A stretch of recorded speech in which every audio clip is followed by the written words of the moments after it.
함께 나누실 말씀 마가복음 12장 28절에서 34절까지 말씀인데 한 절씩 교대로 읽으시겠습니다. 서기관 중 한 사람이 그들이 변론하는 것을 듣고 예수께서 잘 대답하신 줄을 알고 나와 묻되 모든 계명 중에 첫째가 무엇이니까? 예수께서 대답하시되 첫째는 이것이니 이스라엘아 들으라 주 곧 우리 하나님은 유일한 주시라. 내 마음을 다하고 목숨을 다하고 뜻을 다하고 힘을 다하여 주 너의 하나님을 사랑하라 하신 것이요.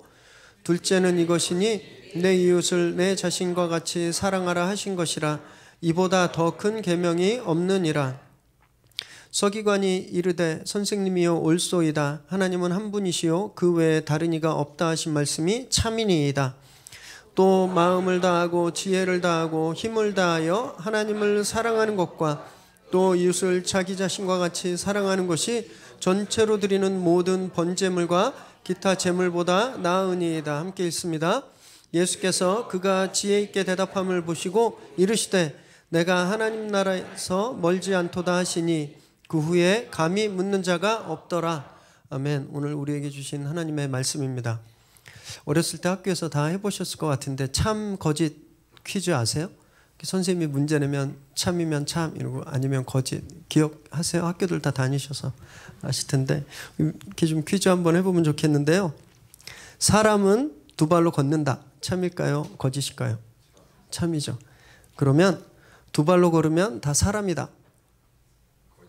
네, 거짓이죠. 로봇도 두 발로 잘 걷고요. 호주에 가면 캥거루 있죠. 얼마나 두 발로 잘 다니는지 몰라요.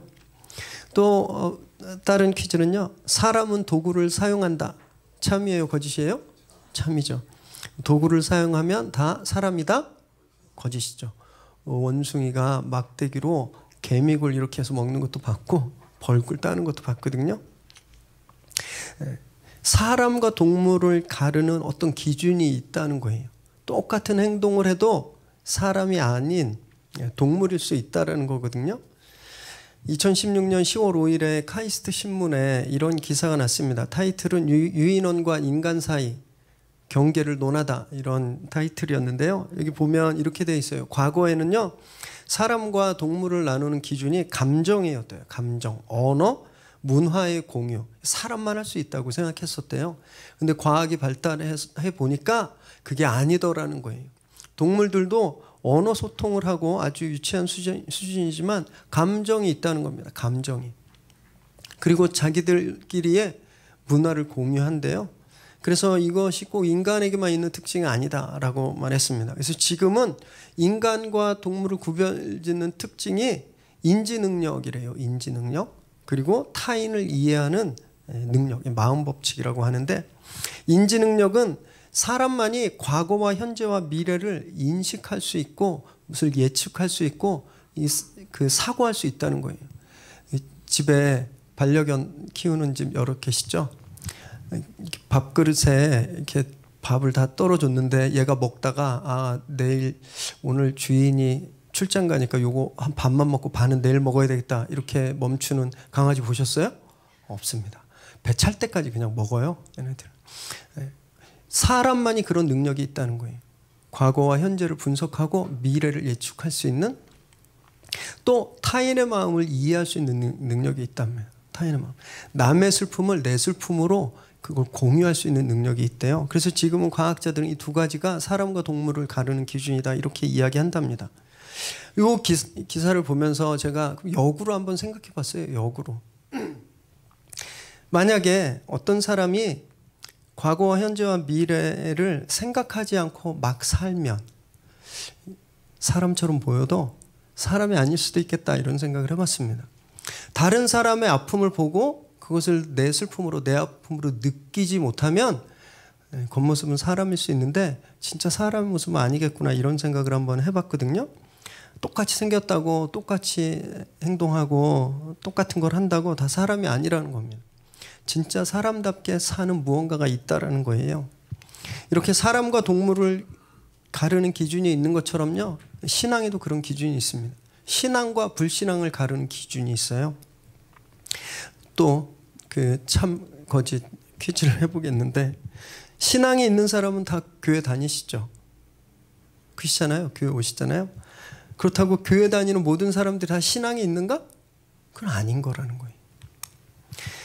대부분 예수 잘 믿는 분들은 착해요. 그죠? 저 보면 이렇게 알지 않으세요? 법도 잘 지키고 도덕적이고 윤리적으로 다른 분들보다 더 좀 이렇게 특별해요. 그렇다고 해서 착하고 선한 행실을 하는 분들이 다 예수 믿나? 그건 아니다라는 거예요. 이런 우리의 겉으로 보여지는 그런 거 말고 우리가 진짜 신앙을 가진 사람으로 만드는 그 어떤 것이 있습니다. 그 어떤 것. 다른 건 다 없어도 괜찮은데 이게 빠지면 다 없어지는 그런 결정적인 게 있는데 성경은 그것을 사랑이라고 말합니다. 사랑. 오늘 본문에서 주님이 그것에 대한 가르침을 주세요. 주님 성전에서 바리새인들과 또 열심당원, 헤롯 당원들 그리고 사두개인들과 진검 승부를 벌이셨어요. 로마에 세금 내는 문제로 또 부활에 관한 문제로 이 두 번의 승부에서 완승을 거두시죠. 이렇게 승부가 끝나자 어떤 서기관이 한 사람이 주님께 다가옵니다. 28절 말씀 읽겠습니다. 시작. 서기관 중 한 사람이 그들이 변론한 것을 듣고 예수께서 잘 대답하신 줄을 알고 나와 묻되 모든 계명 중에 첫째가 무엇이니까? 서기관을 헬라어로 그람마투스라고 합니다. 그람마투스. 문법이 영어로 뭐죠? 그래머. 여기서 왔어요. 여기서. 그래서 그람마라는 말은요. 책, 서신, 성경이라는 뜻을 가지고 있습니다. 그리고 그람마투스는 어떤 사람이었냐면 그 서신을 옮겨 쓰는 사람, 성경을 필사하는 사람을 뜻해요. 보통 집안 대대로 이 직업이 물려왔습니다. 할아버지가 그람마투스면 아버지도 그람마투스고요. 저도 그람마투스예요. 그리고 별일 없는 한 제 아들도 그람마투스가 되는 거예요. 이렇게 대대로 이 일들을 해왔기 때문에 그 집안엔 성경의 지식이 어마어마하게 축적되어 있습니다. 이 정보가. 그래서 이 사람들이 다른 말로 뭐라고 불리냐면 율법 학자, 성경 박사라고 불리는 거예요. 성경 박사. 제사장보다 성경을 더 잘 알아요. 어디에 뭐가 있는지 그냥 바로 그냥 나오는 거예요.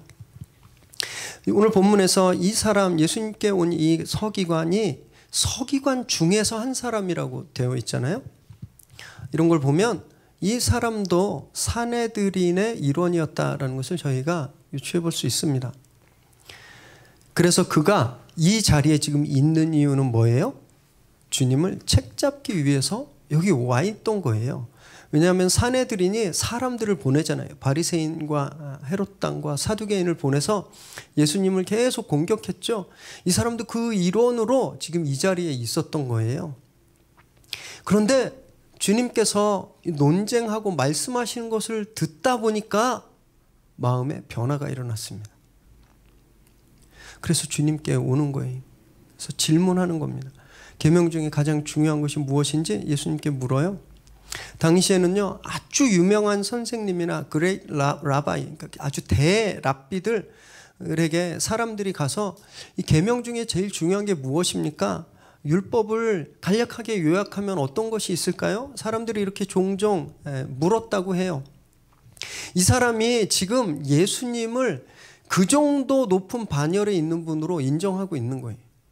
예수님을. 예수님에게 그 정도의 권위를 인정하고 선생님, 당신이 생각하실 땐 율법 중에 첫째가 무엇입니까? 이렇게 묻고 있는 겁니다. 여러분, 이건요 굉장히 위험한 행동이었어요. 그 위에 보면요, 예수님과 막 논쟁해서 완전히 깨진 분들이 아직 집에 안 갔거든요. 그 자리에 계속 있었어요. 사내들인 회원들이 그 자리에서 계속 예수님을 어떻게 하면 가둘 수 있을까? 막 씩씩대면서 그 자리에 있었는데 사내들인 회원인 이 사람이 주님께 나와서 주님을 높은 선생님처럼 인정하고 그분께 지금 지혜를 구하고 있는 겁니다. 여러분, 배신자죠. 배신. 완전 배신자죠. 이 사람은 어쩌면요, 이 예수님과 대화 때문에 사내들인에서 쫓겨날 수도 있었습니다. 불이익을 당할 위험이 충분히 있었다라는 거예요. 그런데도 그가 이 위험을 무릅쓰고 주님께 나와왔어요. 왜냐하면 말씀을 들으니까. 그 마음에 용기가 생긴 거예요. 여러분, 말씀을 들으면요, 용기가 생겨요. 저희도 살다 보면 막 힘 빠지죠. 아무것도 하고 싶지 않고 현실에서 도망가고 싶고 막 숨어 있고 싶을 때가 있어요. 여러분, 그때 말씀을 들으십시오. 말씀을 들으면 용기가 생겨요. 두려움을 이기고 주님께 한 걸음 더 가까이 갈 수 있는 그 힘이 생기는 겁니다. 그래서 제가 계속 강조하잖아요. 큐티 날마다 빠짐없이 하시라고. 왜냐하면 우린 날마다 하루를 살아갈 용기가 필요한 사람이거든요. 말씀 외에서는 그런 용기를 얻을 수 없는 거예요. 말씀 외에서는 그 힘을 얻을 수 없는 겁니다. 날마다 말씀 묵상하시고 하루를 살아낼 용기와 힘을 얻게 되시기를 바랍니다. 네. 이 사람이 그렇게 용기 내서 주님께 물어본 건 계명 중에서 제일 첫째, 으뜸, 이게 무엇인가라는 말이에요. 토라는 유대인들이 목숨처럼 생각하는 책인데, 이 토라는 5개의 책이란 뜻이에요. 영어로는 펜타투크라고 하는데, 이 모세오경을 말합니다. 창세기부터 신명기까지 이 5권의 책, 구약 성경 맨 처음에 있는 5권. 매년 성경 통독하려고 그러다가 꼭 거기를 못 넘고 히말라야 산맥 같아서 중간에서 덮으시잖아요. 거기 그게 모세오경이에요. 이 사람들은 그걸 달달 외웠어요. 반성해야 됩니다, 저희. 이 모세오경에 총 몇 가지 계명이 있는 줄 아세요? 총 613가지 계명이 있습니다. 그래서 랍비들이 이걸 분석해 놨어요. 그래서 이 중에 뭐뭐 하지 마라 이런 부정명령이 365가지가 된다고 해요. 그리고 이렇게 해라라는 긍정적인 명령은 248가지입니다. 그리고 이걸 10개로 딱 압축해 놓은 게 뭘까요? 10계명이에요. 네. 여기서 365개나 되는 금지 명령은 1년 365일을 뜻하고요. 그 다음에 248가지는 이 사람들 당시에 자기들이 생각했던 사람 몸의 뼈 조각수를 뜻합니다. 이 종합해보면 어떤 뜻이 있냐면 1년 내내 하나님이 하지 말라고 하신 그 계명을 기억하고 매일 율법을 뼈에 새기는 듯이 그렇게 실천해라. 이게 율법 613가지 조항이 가지고 있는 그런 상징적인 의미예요. 이 율법 전문가들은 그래서 이 613개의 조항 중에 어느 것이 조금 더 우위에 있는지, 어느 것이 좀 더 중요한지, 무엇이 실제적이고 더 근본적인지 이런 거에 대해서 끊임없이 논쟁했습니다. 끊임없이 논쟁했어요. 지금 이 서기관이 주님은 어떻게 생각하시는지 그것에 대해서 질문한 거예요. 주님은 여기에 이렇게 답하시는데 29절 읽겠습니다. 시작. 예수께서 대답하시되 첫째는 이것이니 이스라엘아 들으라. 주 곧 우리 하나님은 유일한 주시라. 예수님은 그에게 신명기 6장 4절에서 9절 말씀, 이것을 쉐마 말씀이라고 하는데 이 말씀을 거의 그대로 인용하셔서 계명의 가장 중요한 원리는 하나님을 사랑하는 거다 이렇게 말씀하고 있습니다. 쉐마라는 말은 히브리어로 들으라라는 말이에요. 들으라. 신명기 6장 4절이 어떻게 시작하냐면 쉐마 이스라엘, 들으라 이스라엘 이렇게 시작하거든요. 그래서 그 앞자를 따서 이 구절을 쉐마라고 이 사람들은 불렀어요. 그래서 이 구절은요, 유대인들이 매일 아침 저녁으로 암송했습니다. 아침에 일어나서 쉐마 이스라엘, 뭐 하나님은 살아계시고 막 하나님을 사랑하라 다 외우고, 저녁에 집에 들어와서 그걸 또 외우고, 저희가 마치 주기도문과 사도신경을 이렇게 암송하고 외우는 것처럼 이 사람들은 이 쉐마를 계속 암송했습니다. 일종의 신앙 신조예요. 지금도 이들은 그것을 계속 암송하고 있습니다. 주님이 지금 제1계명에 대해서 말씀하시면서 이스라엘 사람들이 아주 신주단지처럼 생각하는, 목숨처럼 생각하는 말씀, 쉐마 말씀을 가지고 이것을 풀어서 지금 설명하시는 거예요. 그래서 이제부터 설명할 이 율법의 정리는 그만큼 중요한 거다라고 강조하시는 겁니다. 그러면서 먼저 예수님은요, 하나님이 유일한 주인이시다 이렇게 선언하십니다. 하나님 외에 우리 주인은 없다라는 말씀이에요. 하나님께서 우리를 만드셨기 때문이죠. 이사야 43장 21절 함께 읽습니다. 시작. 이 백성은 내가 나를 위하여 지었나니 나를 찬송하게 하려 함이니라. 하나님 분명히 말씀하셨어요. 내가 내 백성을 나를 위해서 지었다. 이 말씀은 뭐냐 하면요, 내가 너희의 주인이다, 이런 말씀입니다. 여러분, 우리를 만드신 분이 우리 주인인 게 당연하죠. 그래서 우리는요, 하나님을 떠나서는 존재 이유가 없는 겁니다. 살 수가 없어요. 우리 그걸 제일 먼저 인정해야 됩니다. 그걸 제일 먼저 인정해야 돼요. 그런데 세상은 우리에게 속삭여요. 하나님 없이도 살 수 있다. 어디에 얽매이는 건 구태의연한 거고 옛날 방식이야. 지금 세상이 어떤 세상인데 너 스스로 행복을 느끼는 것, 네가 너의 삶의 주인이 되는 것, 이게 진짜 멋진 거야. 정말 보면 그런 것 같아요. 저희 이렇게 주일날 아침에 모여서 예배 드리고 한 30분씩 앉아서 얼마나 이렇게 좀 쑤시고 그러세요. 허리 편찮으신 분은 허리도 아프실 텐데 다른 사람들은 그러지 않아요. 그런데 너무 잘 사는 것처럼 보여요. 너무 행복하고 재밌는 것이 너무너무 많고 그러면서 얘기하는 거예요. 내 인생의 주인은 나야. 이것이 얼마나 행복한지 몰라. 우리 그렇게 도전합니다. 진짜 그럴까요? 정말 자기 삶의 주인이 자기라고 생각하고 살까요?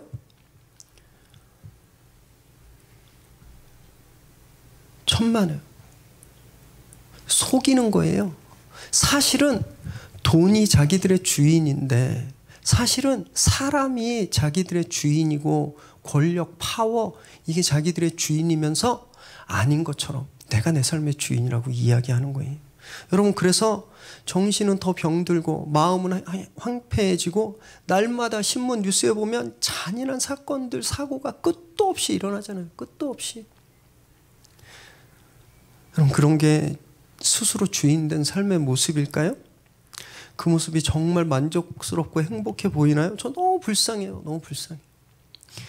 자기가 자기 삶의 주인이라고 속고 사는 사람들은요, 그 욕망의 굴레에서 절대 헤어나올 수 없습니다. 매트릭스 영화에서 네오 아신대요? 주인공? 저 닮은 키아누 리브스가 오라클을 만나서 이런 대화를 해요. 권력을 가진 사람이 뭘 더 바랄까? 뭘 더 원할 것 같냐? 그랬더니 대답이 뭔지 아세요? 더 많은 권력이야. 많이 가지면 많이 베풀 것 같으시죠? 절대 아닙니다. 돈도 마찬가지예요. 돈을 많이 가지면요, 더 많이 원해요. 더 많이. 우리가 그걸 똑똑히 보고 있잖아요. 이미 자기 돈에 이자만 가지고도 평생 자녀들까지 다 먹고 살 수 있는 돈이 있어요. 그런데 기업을 자기 것으로 승계받으려고 4조가 넘는 돈을 분식회계 해버렸습니다. 그래서 그 과정 중에 국민들의 재산인 국민연금이 보고에 의하면 7천억 손해났대요. 여러분, 이게 자기가 주인이라고 착각하는 사람들의 삶의 모습이라는 거예요. 무언가의 노예가 되어서 그 채워지지 않은 그 욕망과 욕심을 계속 채우면서 사는 삶의 모습, 이게 스스로 내가 내 삶의 주인이라고 얘기하는 사람들의 모습이라는 거예요. 여러분, 진짜는 그런 삶은 없어요. 우리 사람은요, 자기 스스로 자기 인생의 주인이 절대 될 수 없습니다. 우린 어떤 것이든 주인으로 삼아야 살 수 있는 사람들이에요. 하나님 외에 다른 것들을 주인으로 삼으면 아무리 높은 자리에 올라가도, 아무리 많이 가져도, 아무리 성장해도 반드시 비참한 결과를 맞이할 수밖에 없는 겁니다. 그것을 우리가 살면서 날마다 보고 있는 거예요. 하나님 한 분만 우리 삶의 주인으로 고백하시기 바랍니다. 여러분, 그것이 진짜 살 수 있는 유일한 방법이에요. 30절 읽겠습니다. 시작. 내 마음을 다하고 목숨을 다하고 뜻을 다하고 힘을 다하여 주 너의 하나님을 사랑하라 하신 것이요. 예수님은 이어서 하나님을 주인으로 모시는 태도, 하나님을 주인으로 고백하는 사람의 삶의 자세가 어떤 것인지에 대해서 말씀하시는데, 그것은 마음을 다하고 목숨을 다하고 뜻과 힘을 다해서 하나님을 사랑하는 것, 이것이 하나님을 주인으로 삶는 사람의 모습이라는 거예요. 여기서 마음은 영적이고 지적이고 감정적인 뿌리를 말합니다. 우리 속에 가장 깊은 곳이에요. 그러니까 마음을 다해서 하나님을 사랑하라는 말은요, 이 속에서부터 그냥 우리 존재 본질로부터 하나님을 사랑해야 된다라는 거예요. 목숨을 다해서는 말 그대로 생명을 다해서 정말 죽을 각오로 하나님을 사랑하라는 말씀이고요. 뜻을 다하다라는 말은, 이 뜻은 디아노이아스라는 말이거든요. 이것은 깊은 생각, 상상력, 지식을 뜻합니다. 지식. 그러니까 맹목적으로 시키는 대로 받는 대로 그렇게 무지하게 사랑하는 것이 아니라 분명한 이해와 통찰력을 가지고 하나님을 사랑해라, 이런 말씀이에요. 또 힘을 다해서에서 힘은 우리의 모든 능력, 우리가 가지고 있는 모든 능력을 다해서 하나님을 사랑해라, 이런 말씀입니다. 하나님을 사랑하는데 우리가 가진 지식과 이성과 과학과 상상력과 의지와 인지 능력, 이것을 다해서 하나님을 사랑해라, 이런 말씀이에요. 전폭적이고 전의지적인 사랑, 하나님께 드려야 된다는 겁니다. 여러분, 그래서 성경을 보실 때 고민 없이 성경에 쓰여져 있는 글자 그대로 믿는 건 훌륭해 보이긴 하지만 별로 바람직하지 않은 하나님을 사랑하는 방법입니다. 특히 창조과학을 주장하시는 분들 중에 이런 분들이 많이 있는데요, 고민하지 않아요. 그래서 창세기에 나오는 날짜와 족보에 나오는 숫자를 그냥 다 더해요. 그래서 지구의 나이가 6,000년이다. 길어야 10,000년이다. 이렇게 이야기하고, 그렇지 않다고 하면 다 부정하고 정죄해요. 저는요, 이건 믿음이 아니라고 생각합니다. 이건 그냥 성경을 부적처럼 생각하는 거예요. 부적처럼. 고민하지 않나요? 우리가 가지고 있는 인지 능력과 우리가 가지고 있는 이성과 하나님이 우리에게 준 이 소중한 자원을 하나도 쓰지 않으려고 하는 거예요. 여러분, 하나님이 우리에게 이렇게 말씀하셨거든요. 이사야 1장 18절 말씀 함께 읽습니다. 시작. 여호와께서 말씀하시되, 오라, 우리가 서로 변론하자. 너희의 죄가 주홍 같을지라도 눈과 같이 희어질 것이요 진홍같이 붉을지라도 양털같이 희게 되리라. 하나님이 우리를 토론장으로 초대하셨어요. 오라, 너하고 내가 서로 변론하자. 이 변론하다란 말은 야카흐라는 말이에요. 야카흐. 이 무슨 뜻인지 아세요? 서로 논증하다, 서로 바로잡아주고 서로 토론하고 언쟁하다라는 뜻을 가지고 있어요. 하나님은 우리를 로봇처럼 프로그래밍한 대로 그대로 생각하고 그대로 가고 움직이는 걸 원하시는 게 아니라, 우리가 우리의 의지를 가지고 우리의 마음을 가지고 하나님 앞에 나와서 하나님께 질문하고 하나님께 모르는 것을 묻고 이해가 안 되면 논쟁하고, 이렇게 말씀을 깨달아가길 원하신다라는 거예요. 그래서 쓰여진 글자 그대로를 고민 없이 받아들이는 건, 하나님이 우리를 이렇게 거룩한 토론의 장소로 초대해 주셨는데 그 초대를 거절하는 거하고 똑같습니다. 저희 교회가 그래서 귀납법적 성역 공부를 굉장히 열심히 훈련하는 이유가 바로 이거예요. 성경을 보면서, 아니 왜 성경이 이런 말씀을 하셨지? 왜 이런 단어를 쓰셨지?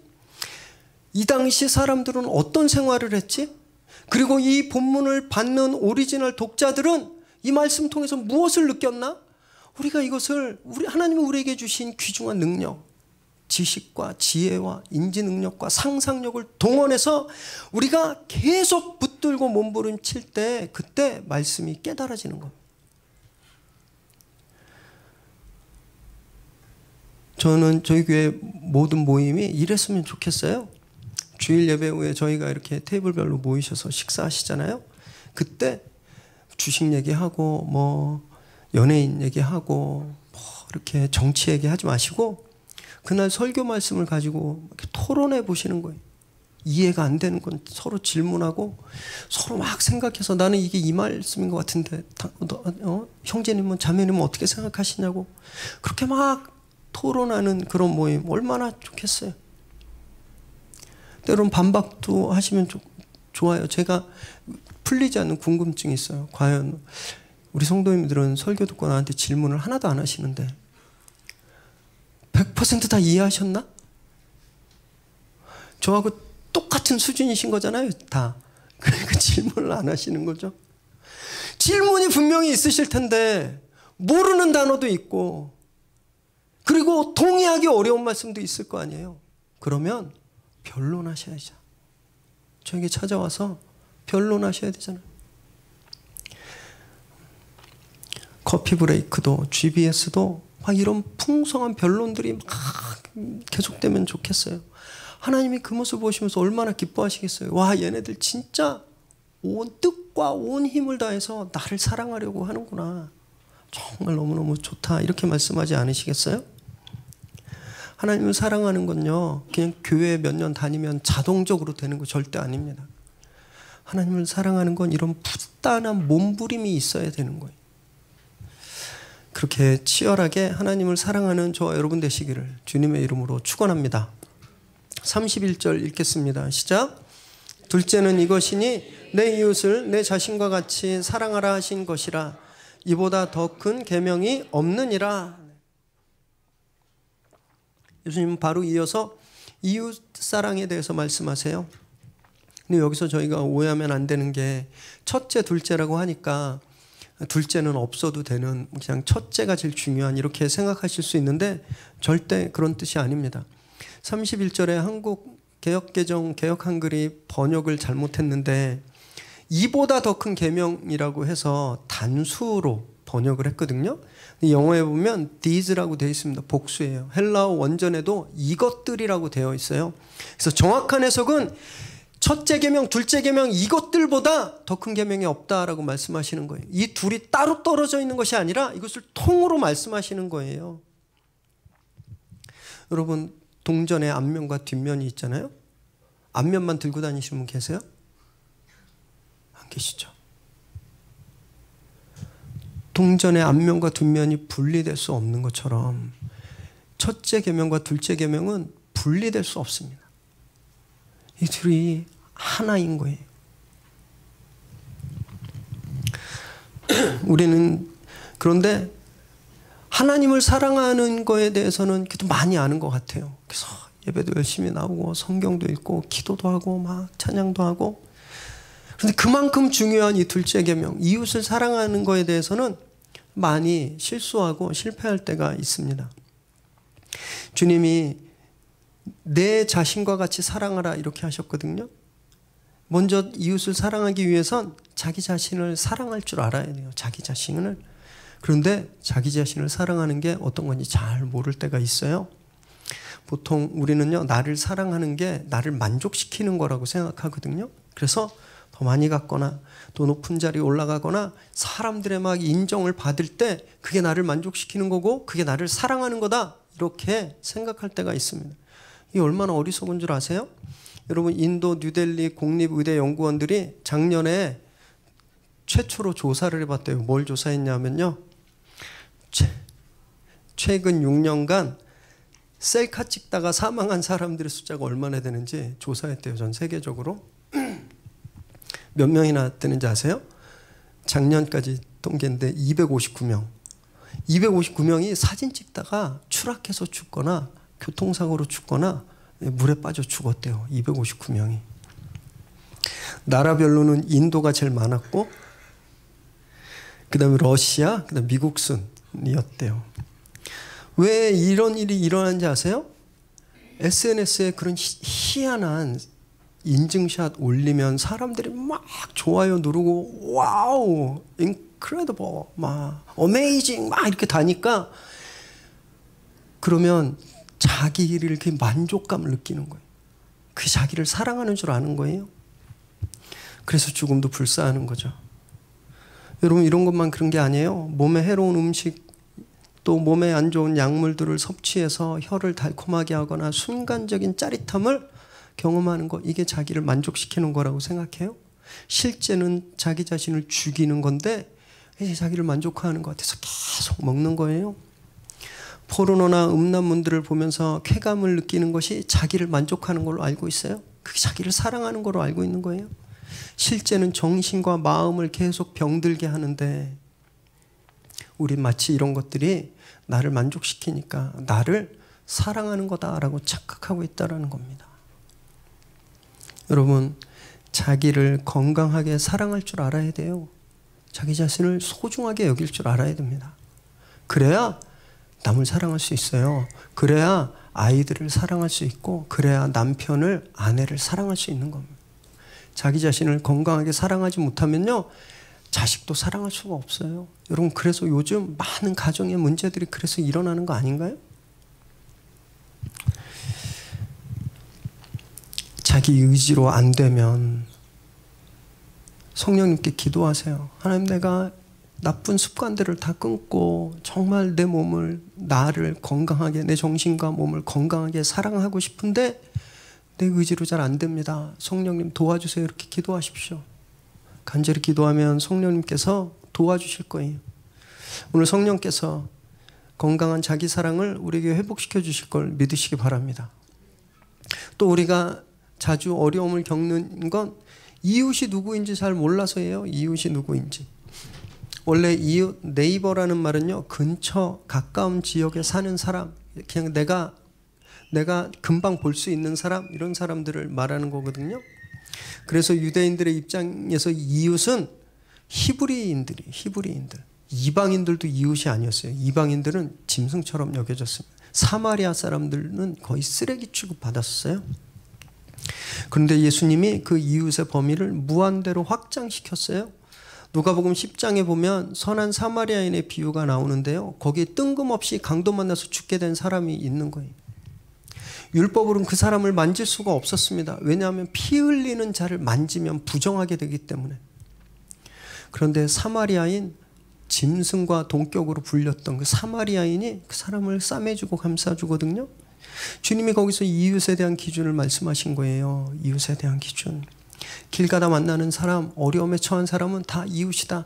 네 몸처럼 사랑해야 될 사람들이다라고 말하는 겁니다. 심지어 주님은 원수도 사랑하라고 말씀하셨거든요. 이 이웃의 범주에 원수까지 넣은 거예요.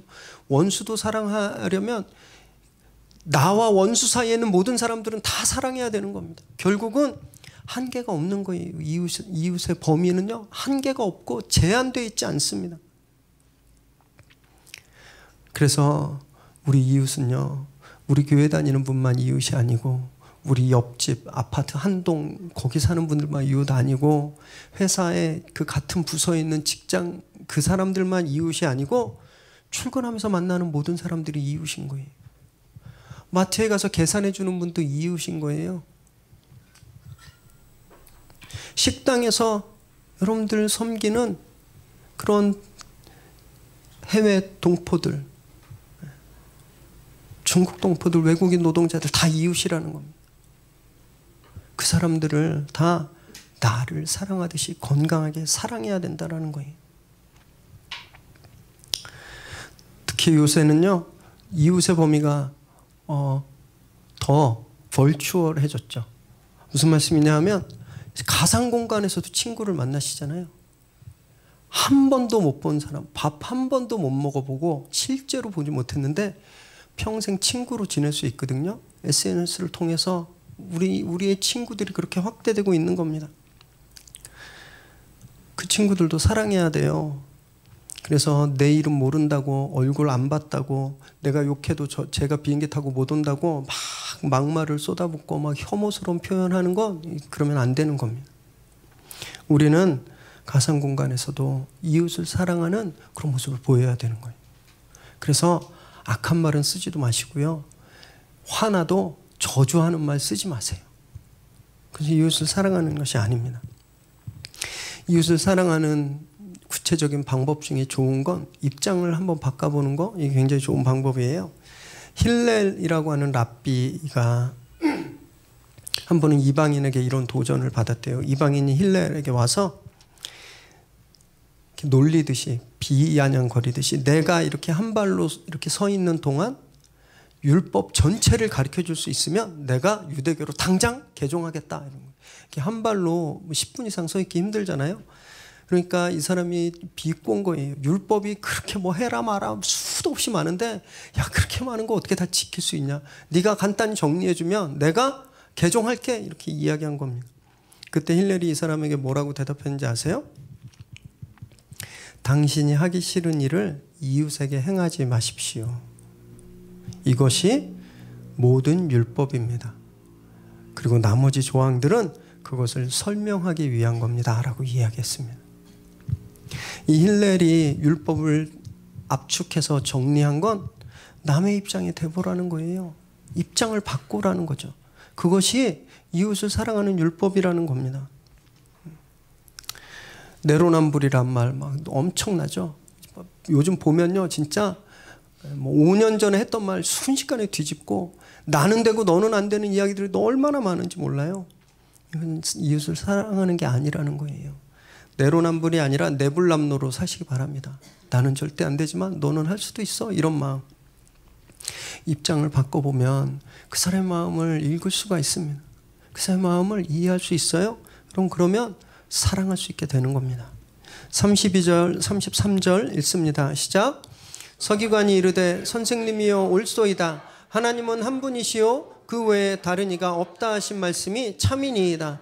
또 마음을 다하고 지혜를 다하고 힘을 다하여 하나님을 사랑하는 것과 또 이웃을 자기 자신과 같이 사랑하는 것이 전체로 드리는 모든 번제물과 기타 제물보다 나으니이다. 예수님께 질문을 던졌던 서기관이 예수님이 답변하시자마자 막 손뼉을 치면서 맞장구 치는 거예요. 선생님, 그 진짜입니다. 그 정말 진리의 말씀이에요. 정말 참됩니다. 이렇게 말하고 있는 겁니다. 왜 이렇게 흥분하는지 아세요? 자기도 그렇게 생각하고 있었기 때문에 그런 거예요. 너무 기뻤던 거예요. 말씀을 붙들고 율법을 붙들고 묵상하면서 자기도 이게 율법에서 이게 제일 큰 계명인 것처럼 생각했는데 예수님이 그렇게 말씀하시니까 박수를 치면서 동의하는 겁니다. 예수님과 이전에 논쟁을 벌였던 다른 유대 지도자들은요, 예수님 말씀에 동의하지 않았습니다. 오히려 예수님을 모욕했어요. 예수님이 신성모독한다고 주님을 막 모함했습니다. 그런데 이 서기관이 그 사람들 앞에서 예수님의 말씀이 참이라고 고백하는 거예요.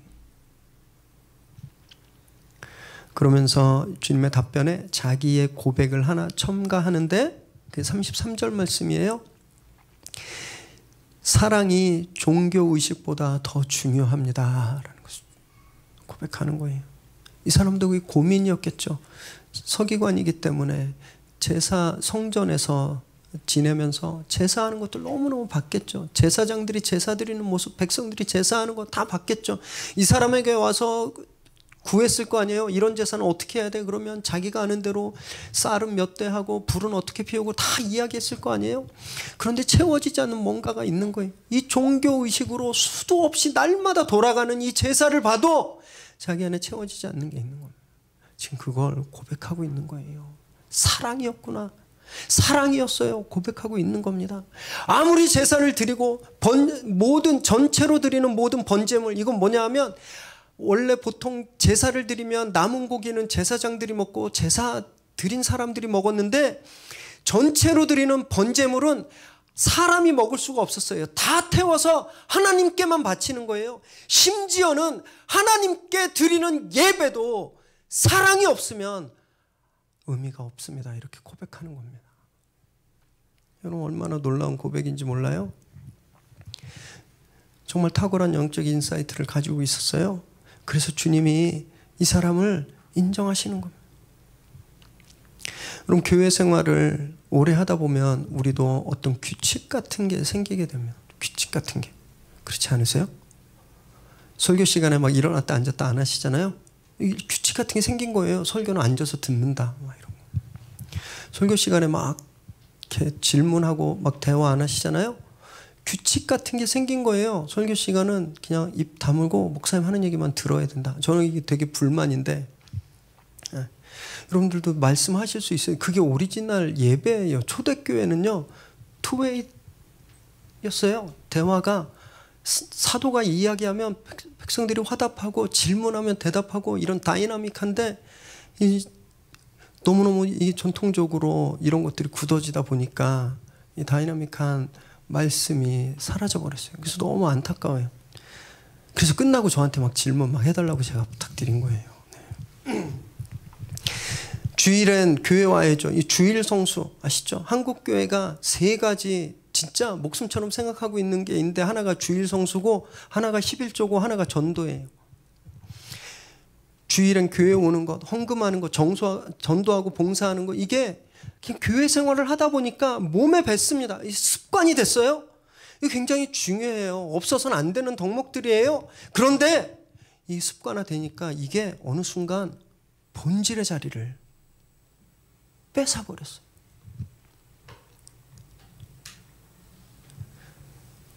아직 믿음이 연약해서 어떤 날은 예배 나오고 또 어떤 날은 예배 안 나오고 믿음이 연약하면 그럴 수 있잖아요. 그럼 우리가 어떻게 해야 돼요? 기다려줘야죠.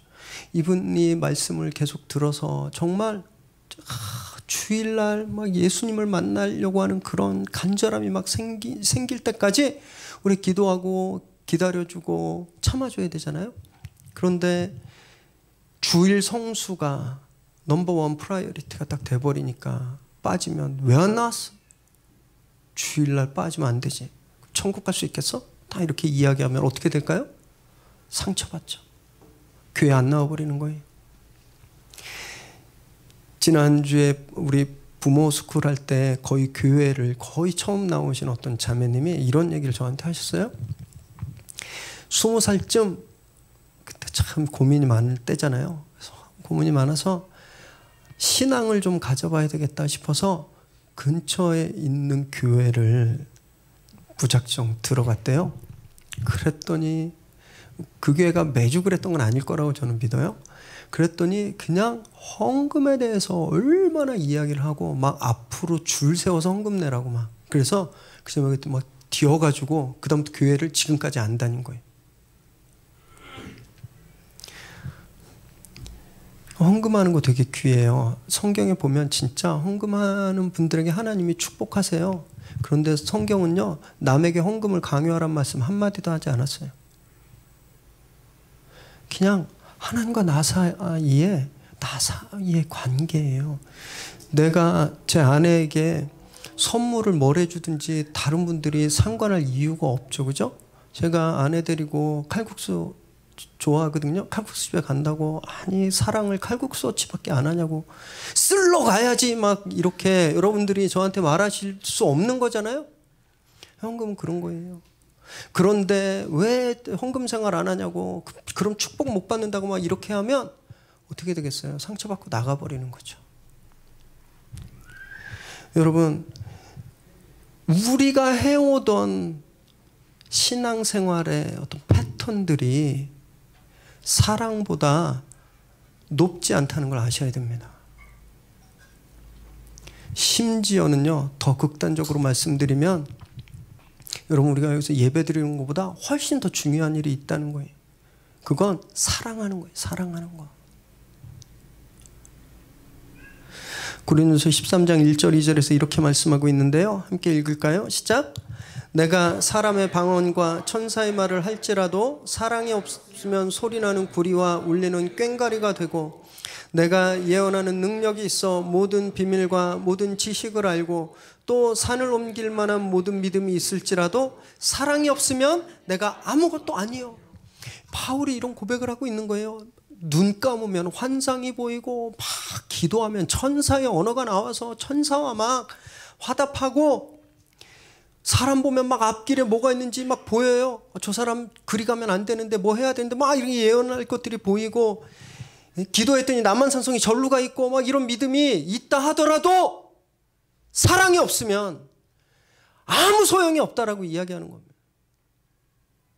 사랑이 빠지면 신앙이 아닌 게 돼버리는 거예요.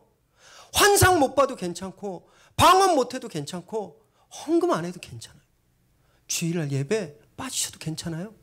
그런데 사랑이 빠지면 안 된다는 거예요.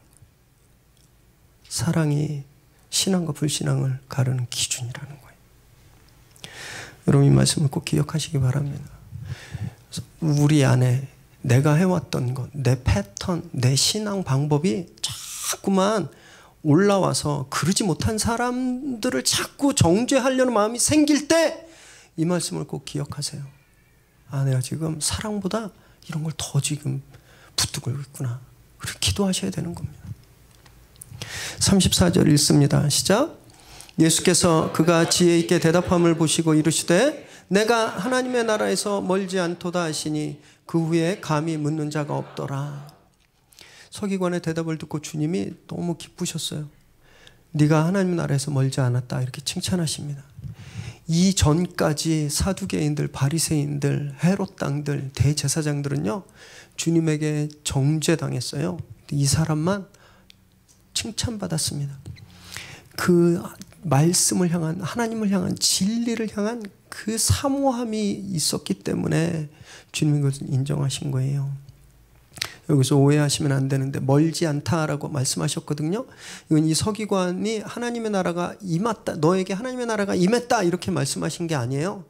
그가 앞으로 더 그런 진리에 대해서 탐구하고 또 결단할 수 있도록 자극하시고 도전하시려고 이 말씀을 주신 거예요.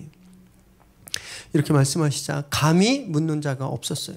지금까지 진행되어 있었던 모든 논쟁이 공식적으로 끝났다라는 것을 선언하는 겁니다.